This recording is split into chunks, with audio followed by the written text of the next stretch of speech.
What is up, Mindset family, and welcome to another episode. Today, we have on a very special guest, Ariel Martinez, um, another creative of Miami, been in it for some time, founder of the Miami Video Services. Correct me if I'm wrong, You Ariel, got it. but very excited to have you on, and we're excited to kind of get into your story. But before we do, in true mindset fashion, we're going to run you through some of our warm up questions.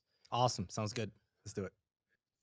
So the first one, this is a very interesting one, Anthony and I think we've asked this very little times, but it's always so interesting to see what people say. And it's, if you could be immortal, what age would you choose to stop aging at, and why? Yeah, that one took me by surprise when I first heard it. But I honestly, I'm not sure. So if what you mean by stop aging means I stop growing, then I don't think I ever want to stop. Just because Mm. that means I can't grow as a person. And with everything that I've learned and grown on thus far, it gets me excited to know what else I can grow in. And therefore I always want to get to that next milestone of my growth as a person, as a business person, and all that stuff. So i I don't want to stop. I want to see how far this goes. So I don't think I ever want to stop. Now if you mean physically, it'd be like when I was playing football, at my peak. But uh yeah, so that's kind of, that would be at the age of 20, Did 21. That's when I was playing football. did you play was that college? It's 20. Yeah, I played college football for FIU. Oh, no way. That's awesome. Yeah, yeah. We actually played against UF. The score doesn't matter, but we played against Tim Tebow. Oh, nice. I'm curious what was the score? That doesn't That matter. doesn't All that matters is that we played. Now, No, it was bad. It was very bad, man. It was like it was 60, low 60 to like 7. Low 60 to 7. was It it in was that bad. was it in Gainesville or in Miami? It was in Gainesville at the Swamp. By the way, nicest fans we've ever played against. Like, college football, normally fans are like pretty hardcore. NCAA fans, they're pretty hardcore. Mm, Especially toward the visiting team. mm. But Gainesville fans, UF fans, nicest people you'll ever meet. They say good luck before the game. They say good game after the game. They very nice people. Uh, but yeah, that was a pretty bad game for us. But it was just a bad game. It doesn't display how bad we are, because that same year Alabama had won the championship. They had Heisman, Mark Ingram as the Heisman. We played against Alabama. We were down. We lost by like 10 points against Alabama. So Wow.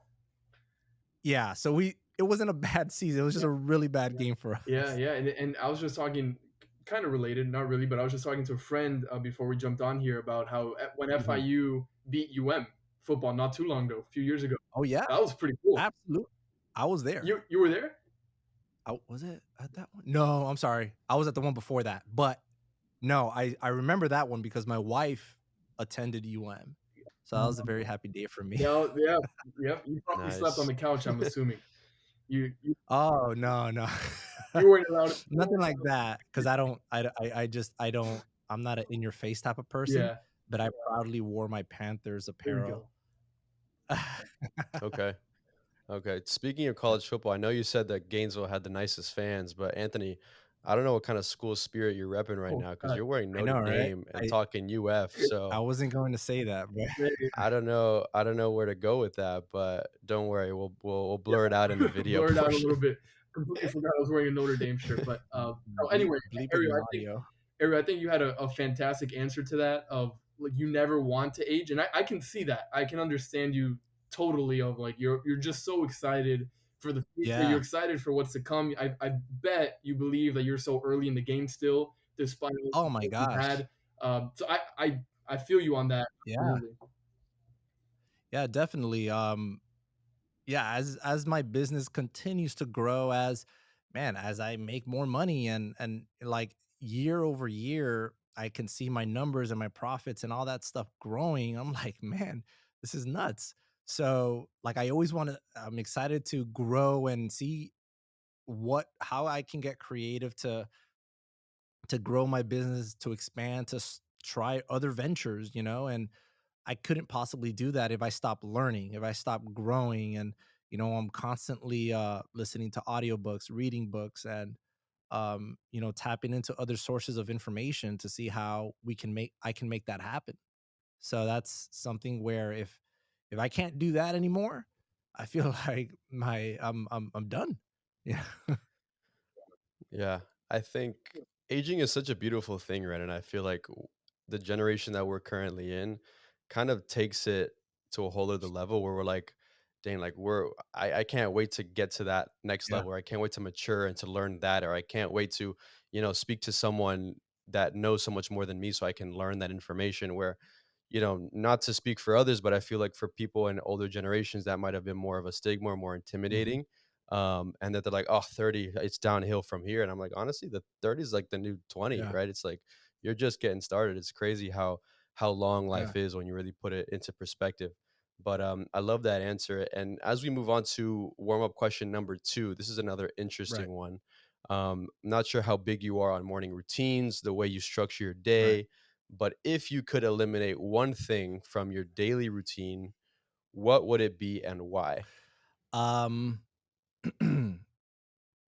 I mean, I have such a as a business owner and trying to run a company, like you realize how much how little time you have in your day, right? And how effective you could be if you just gain a couple more hours.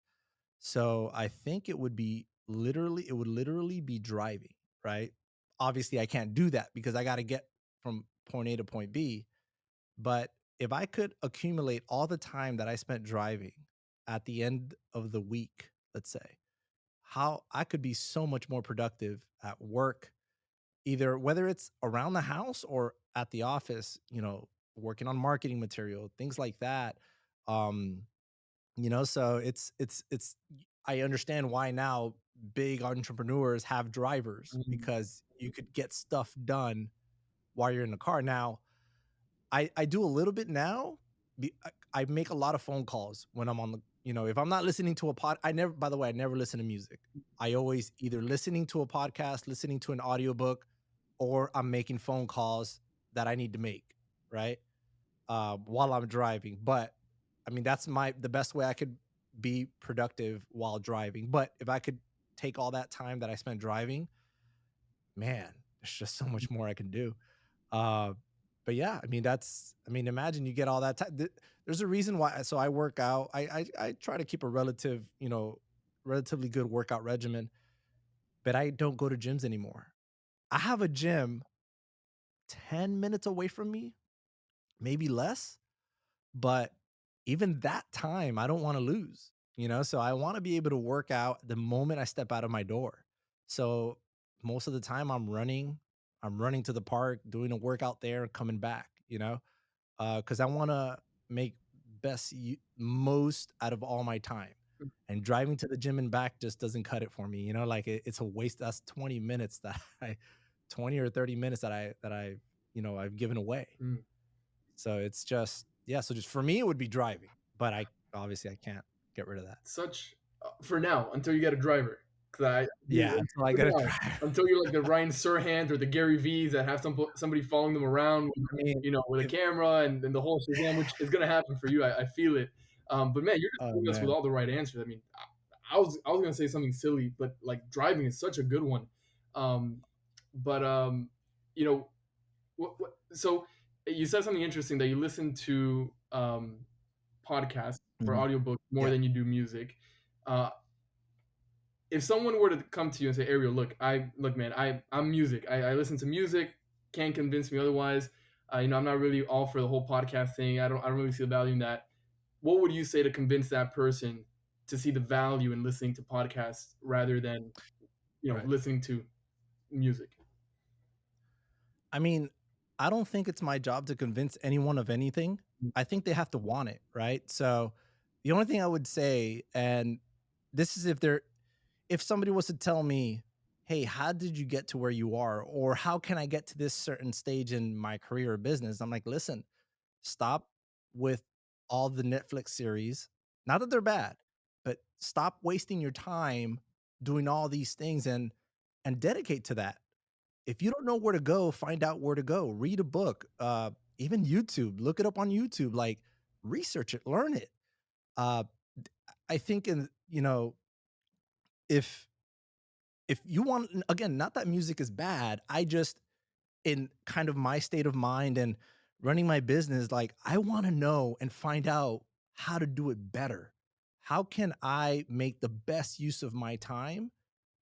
Look, we're gonna continue to run into roadblocks and obstacles for the rest of our lives. That's just inevitable.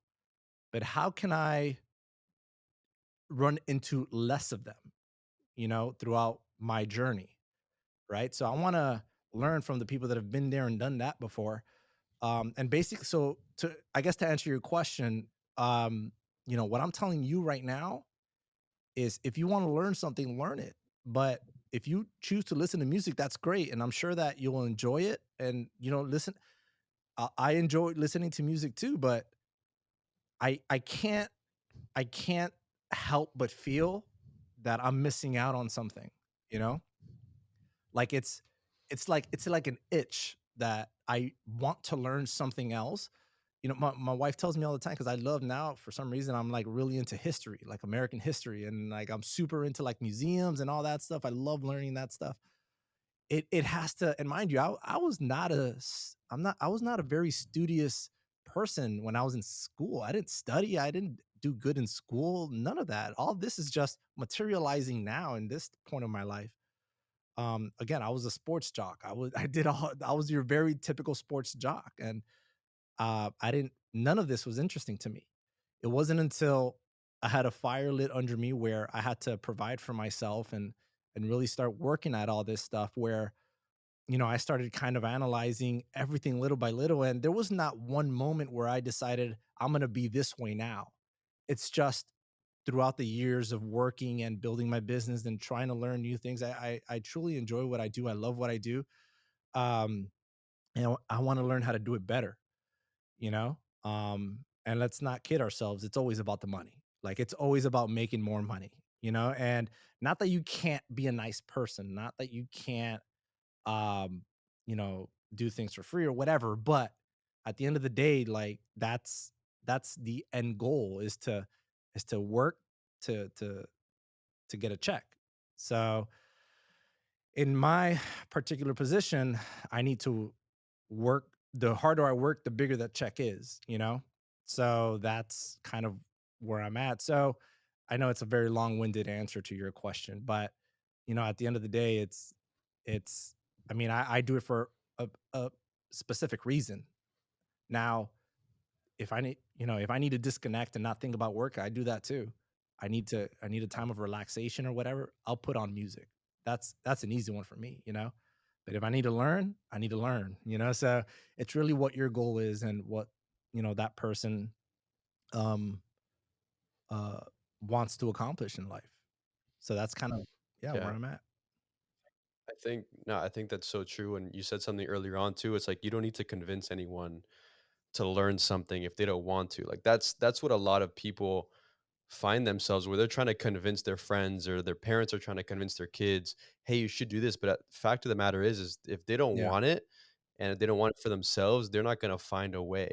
And, Ariel, I think, it's like Anthony mentioned, I have no doubt that you're gonna be at the level of these, people that we've mentioned before, is because you have that vision, you have that drive of, "Hey, I have a fire lit under me. I need to provide for my wife, for my future kids, for my household, for myself, for my Mhm. career."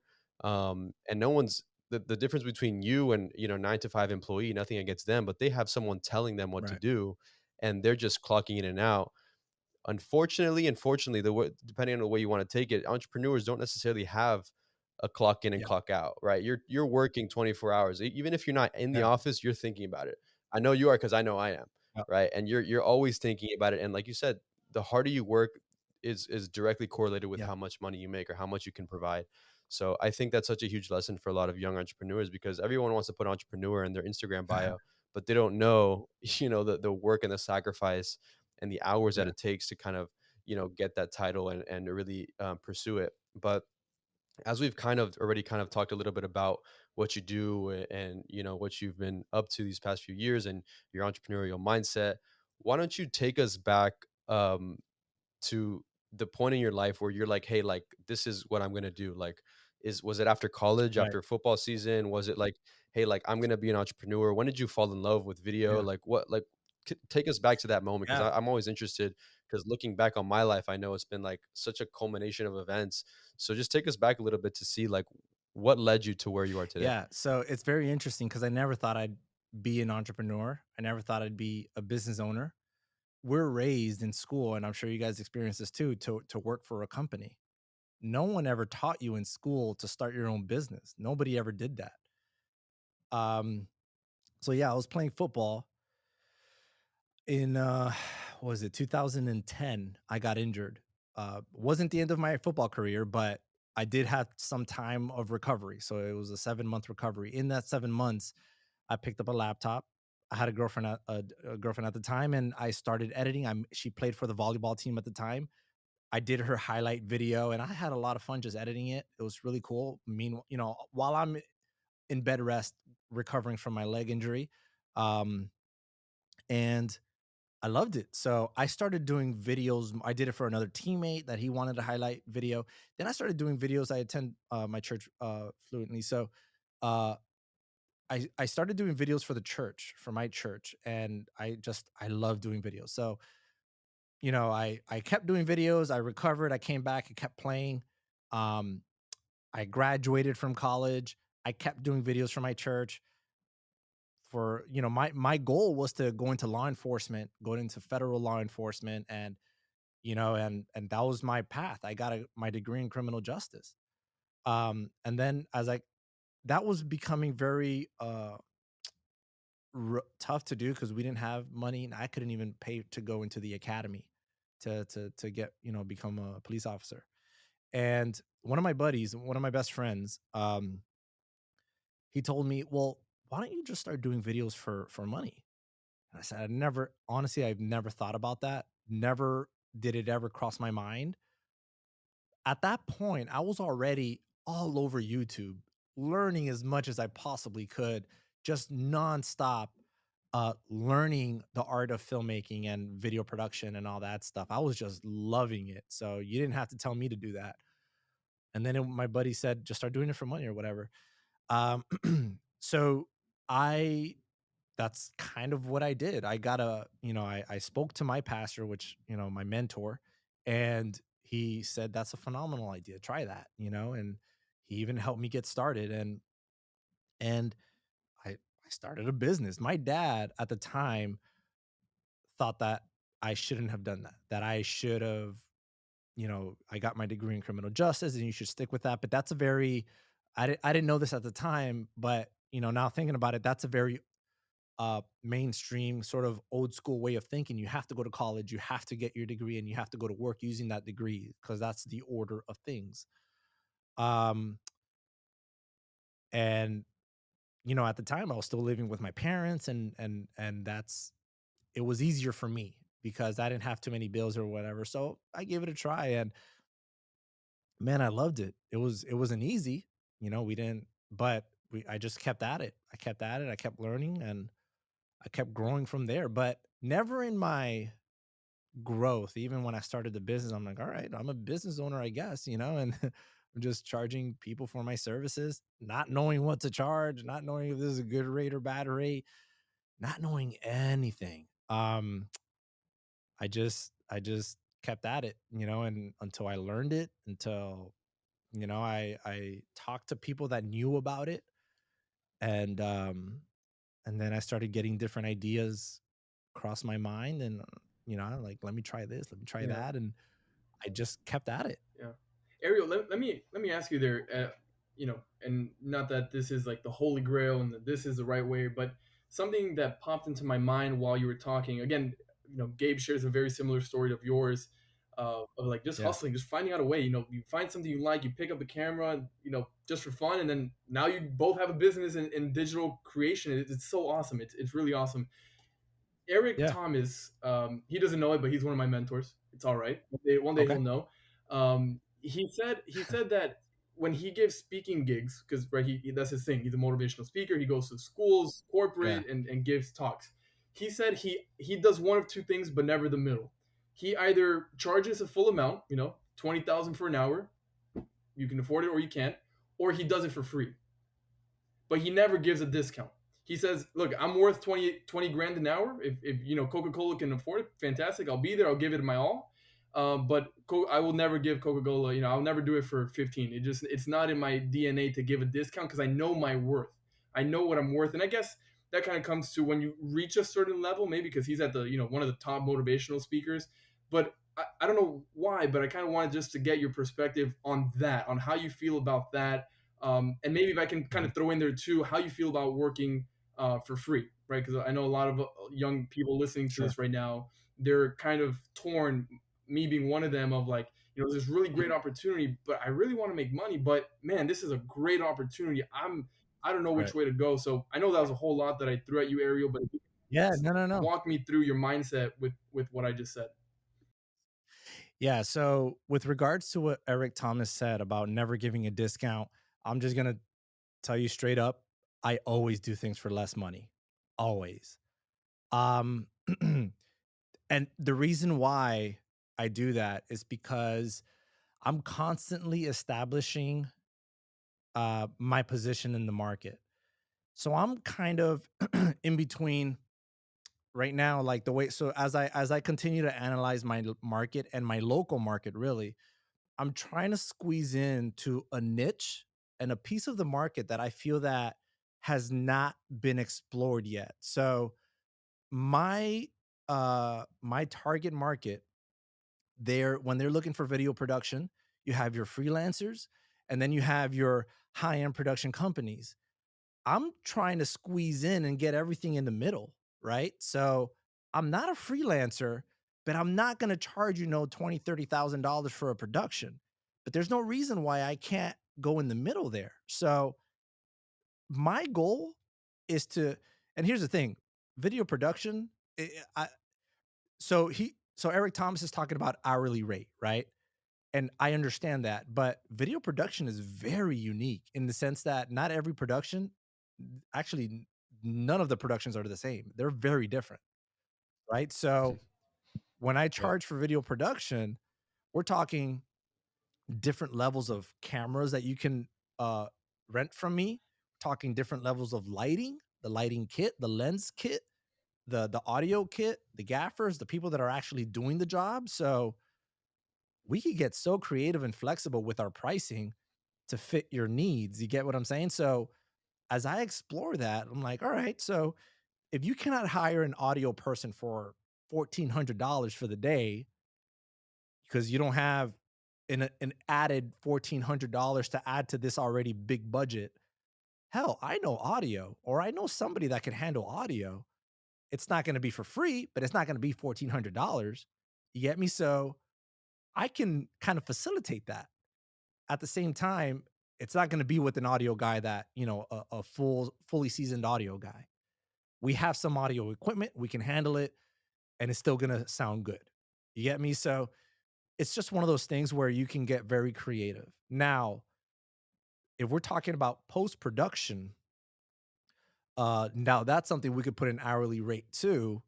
For example, by the way, I hardly do post production these days. I almost don't have any editing work, um, almost by choice, but it's mainly because we just do so much productions that that's kind of the clients that we have. Is just they want production, deliver the raw footage. That's the best. Um, but doesn't mean we don't do it at all, right? We'll do everything for the right price. If if your editing rates are, let's say, $100 an hour, just as an example, um, there's always ways that you can sort of get the client. Like, I mean, if you have a client that says, "Hey, we have this big project," right? Obviously, everything in writing, everything above board, but if it's such a big project where you can help them, if it's $100 an hour, but they want 500 hours of editing, and you could tell them, you know what, maybe we could do this for $95 an hour, right? To help make it a little more um attractive to them. There's no, I mean, it's really up to your discretion also. Are you willing to do the work? Is it better than not having any work? Right? So that's the beauty of being a freelancer. right? Now, I mean, if you're I understand the whole argument about know your worth, know your value. And yeah, there is some validity to that for sure. But at the same time, when you're thinking as an entrepreneur, I almost feel like, my opinion, don't want to insult anybody, but all that goes out the window. Like, I'm here to make money, right? I rather make a little bit of money on a day that I'm not going to be working anyways than make nothing at all. Does that make sense? Um, Yeah. Now there is a limit, right? I'm not willing to do it for, like, at some point, me sitting in my studio working on my website, working on my marketing, working on content to create is more valuable than the money, the little bit of money that you're trying to pay me, then I'm good. I'll pass that off to somebody else. Does that make sense? So know Mm. kind of what you're giving up, because even on days that you're not working, you could be working on something else, right? And know the Mhm. value of what that something else is.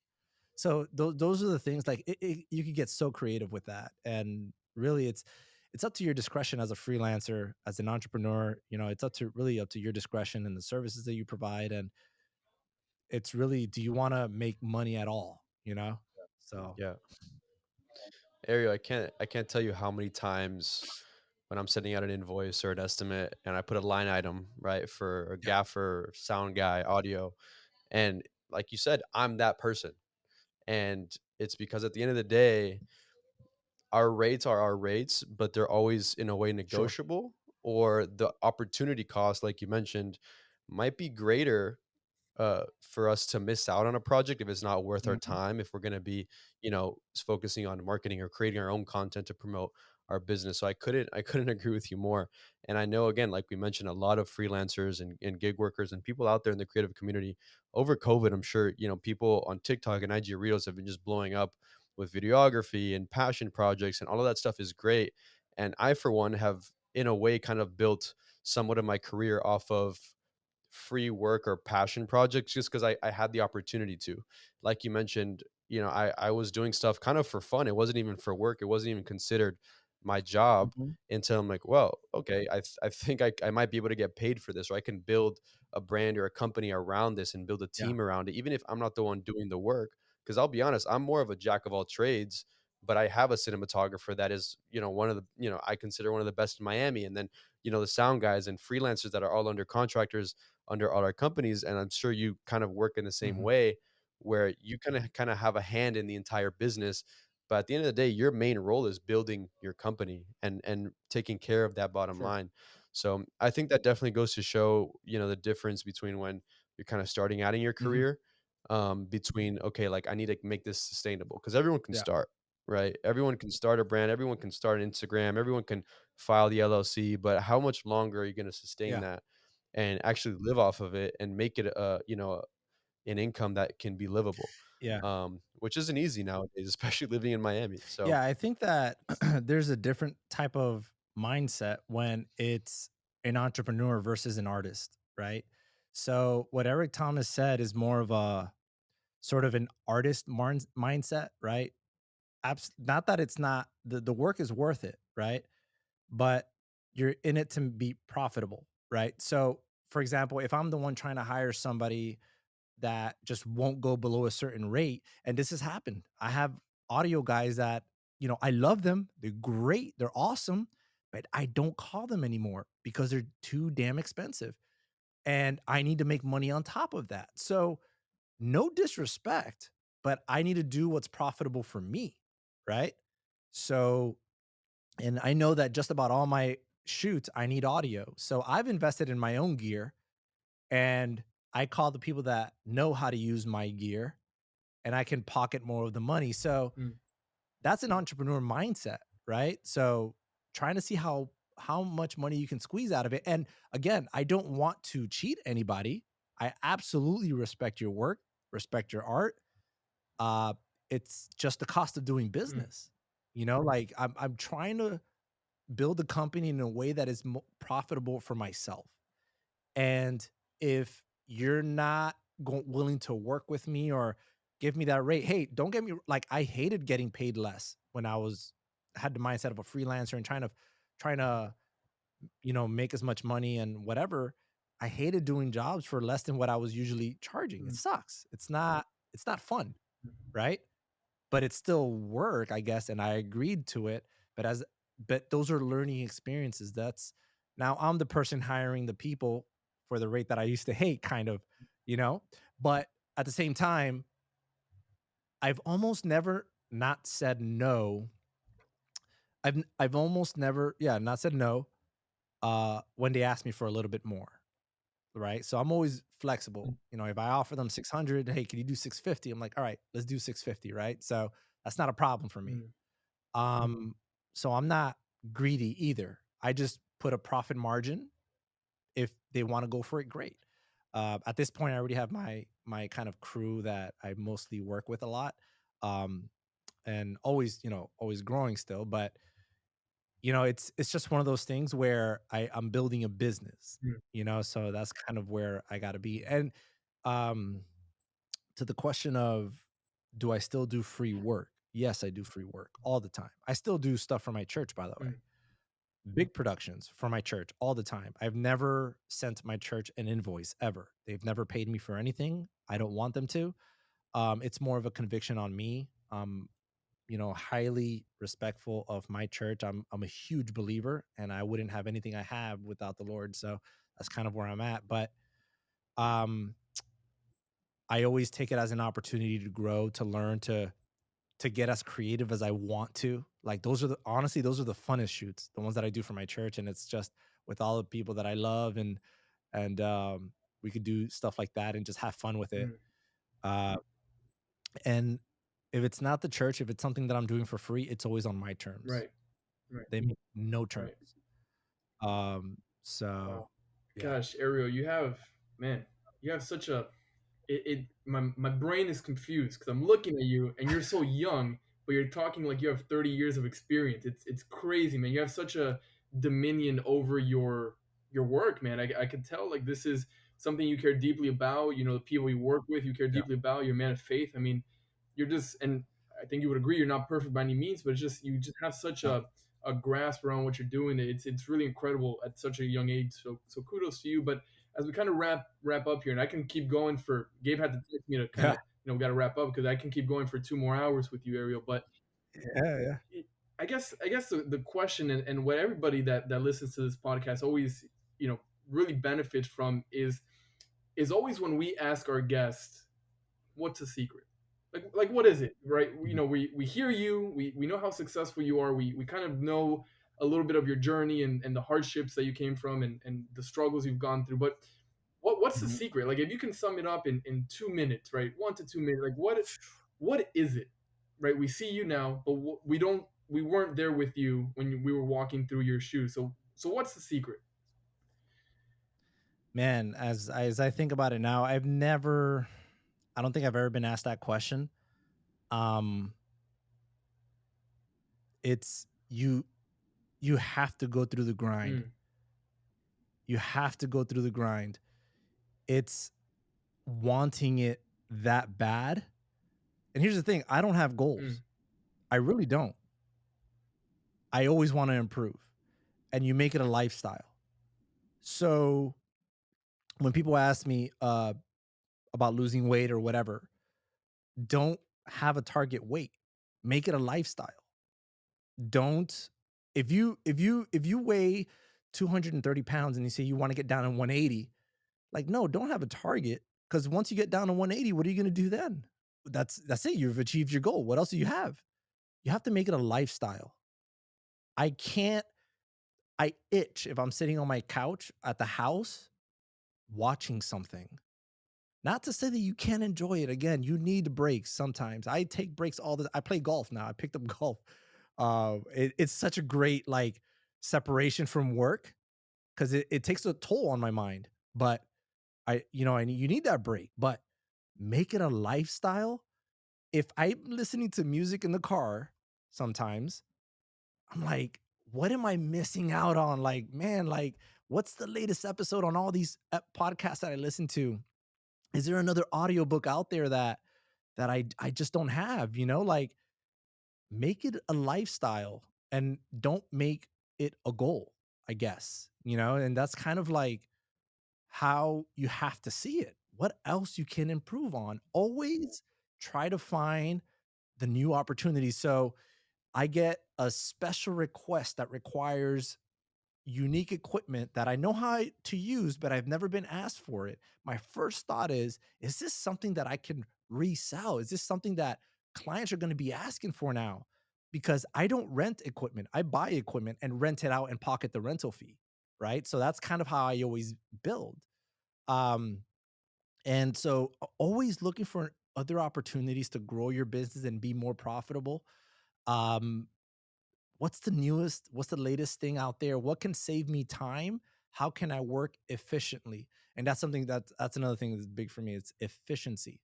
Efficiency is like, man, it's I use my wife gets on me a lot because I use technology. I'm a very tech person. Uh she calls me lazy because I I ask Siri to dial a number, right? Where I can it was like, "You could just dial, it's just lazy." I'm like, "No, I could do that faster now."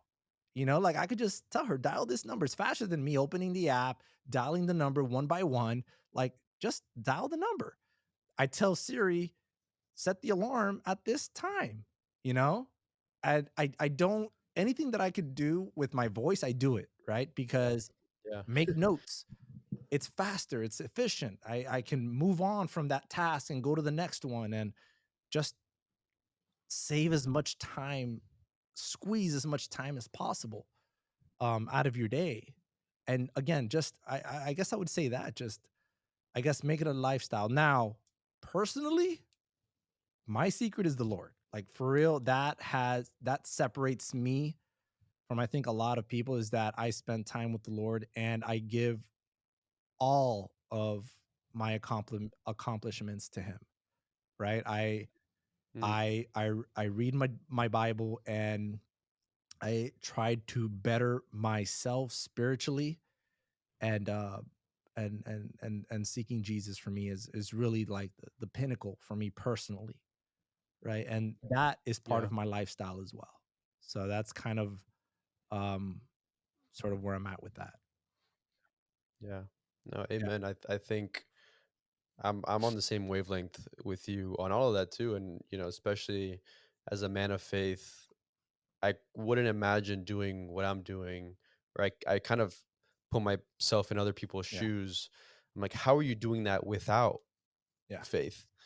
And that's really a question that I ask all the time. But in terms of the lifestyle and that's honestly, Anthony, I don't think we've ever gotten an answer like that. I feel like everyone's like, yeah, you got to set goals, you got to be descriptive, write things down, and all of that stuff is very practical and it's great, Yeah. and I think it works if you really have a system to it.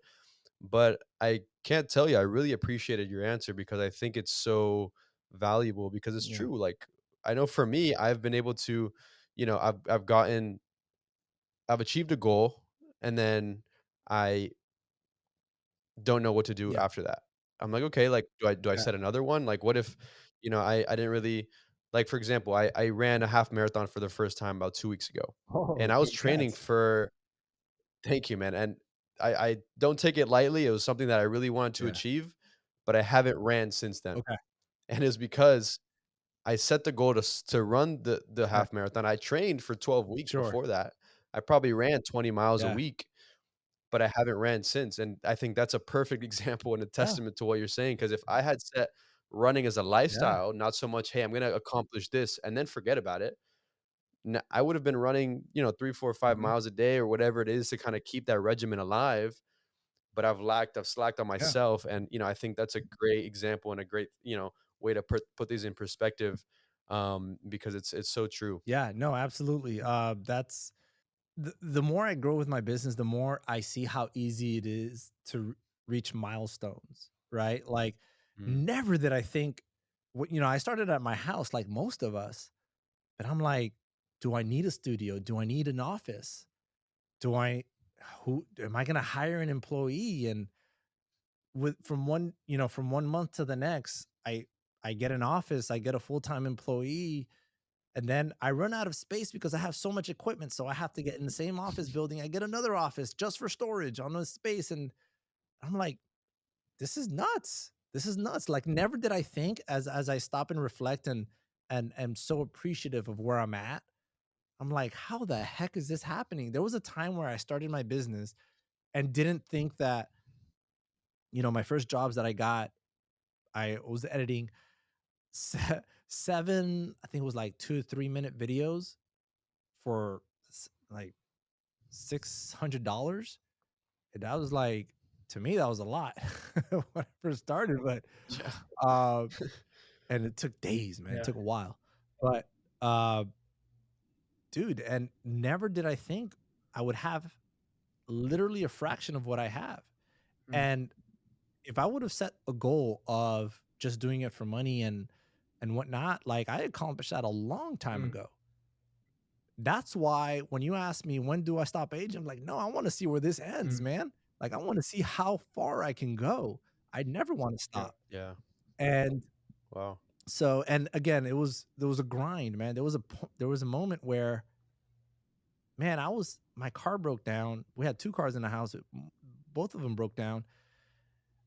When the little equipment that I had, I didn't have a bag for it, so I would just throw it in my car. I was taking the bus to my clients, man. Mm, I was holding equipment like Wow. this, taking the bus, my slider, the camera, uh, some lights, tripod. Like it was, I had to take, I had to come in the bus, put stuff down, go back out real quick, put it in. mm, This is a public bus. mm, I had to stop in a block away from my client's office so they wouldn't see me getting off the bus. And then I'll never forget that. It was a dentist office mm, and they just needed a video, you know?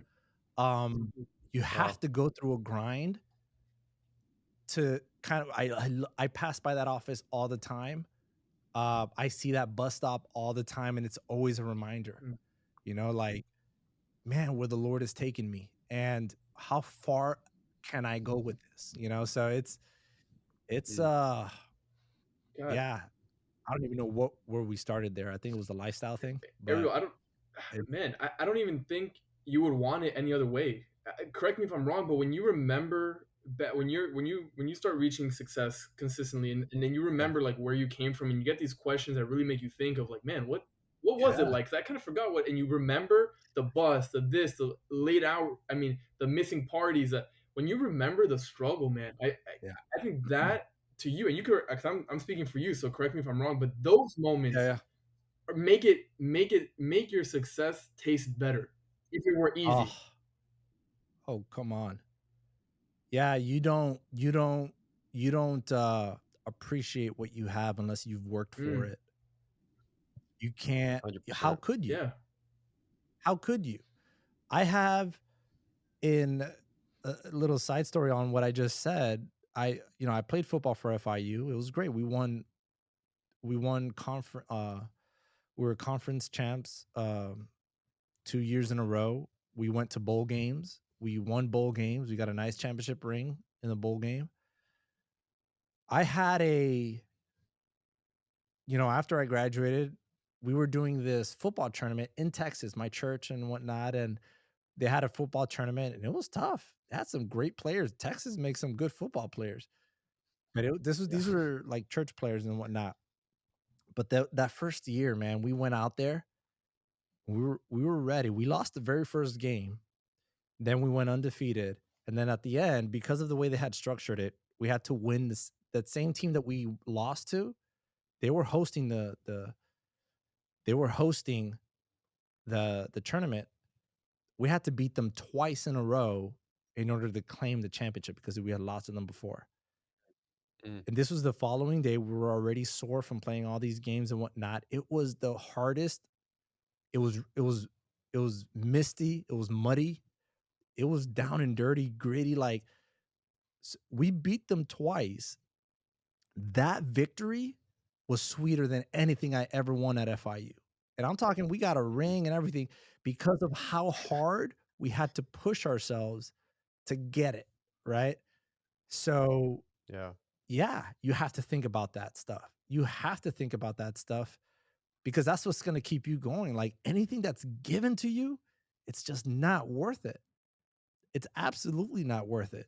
And now, I mean, it's very emotional to even think about, right? So, um Yeah, no, I mean, we're going from, taking the bus to the clients to, um, to having your selection of cars that you can pick from, to building a company and, and really running it properly. And not that, you're not making mistakes, but you're learning and you have to make it a lifestyle. And so it's just a lot to this is it's just so much information, that you need to gain. And that's where the breaks come in. You need to kind of take a pause, and especially if you're married, like you have to take a pause and sort of have a good work life balance.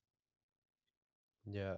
No, absolutely. The grind and the struggle and the tears, it definitely makes it so Yeah. much more worth it, man. And I think that's really the secret. If not to speak on your behalf, but if I were to have to answer that question, is if you, as long as you don't lose sight of why you Mhm. started or what you Yeah. did in the first few days, like you said, that's the fire that's going to keep burning and keep really, allowing you to run. Yeah.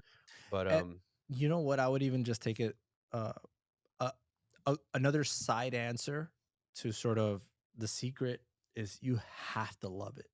You have to love it. mm, There's yeah. no way around it. There's just none. Because one thing I've always asked, even from the beginning, like to myself, is if money wasn't an issue, like if money wasn't needed, what would you be doing? If currency wasn't, mm, you know, I would still be doing what I'm yeah. doing. Like I love it. It's 100%. fun. Sometimes my wife hates how much I love it because I love it. Even on my worst days, I love it. I'm talking about 10, 12-hour days. It was a grind. I'm tired as heck. I'm going home with a smile on my face because I love it, And that is what's going to keep you running your business and learning more about your business and how to grow it, you know? Yeah. I love video production. It's so much fun. It's now a job, so I have to treat it as such, right? To But at the end of the day, take it all away, I'll still have fun making videos, Like it's a lot of fun. Yeah. It really is. Wow. That's awesome, man. As long as you keep that kid inside you happy, that's how you keep it Yeah. going. But Ariel, thank you so much, brother. Yeah, It was man. such a treat, especially for me and Anthony. I know our viewers or listeners are gonna love this. This was such an insightful episode. I Yeah, know, there's so many mic drop moments. We're gonna go back and cut that up, man. But again, I appreciate you absolutely. My taking the pleasure. time. Would love to connect with you deeper and just get to know more about what you're doing. And again, thank you for being a part of this. And now you're part of the Mindset Yeah. family, man. So appreciate it. Awesome. Thank you guys for having me. I appreciate it. It was a lot of fun. Awesome. Before we wrap up, where can our listeners and our viewers find you on social media? Where can they learn about your business? Where you at? Yeah, so I mean the I'm mostly active on Instagram, so you could find me at Ariel Martinez underscore DP. It's funny, I'm always changing my handle, but that's kind of where it's at currently. So unless it changes anytime soon, but that's the probably the best way to find me. And the business is on at Miami Video Services, so it's that's where it all is. Awesome. Well, you heard it here first. Ariel, again, thank you for everything, and I appreciate you coming Awesome. on. Thank you guys.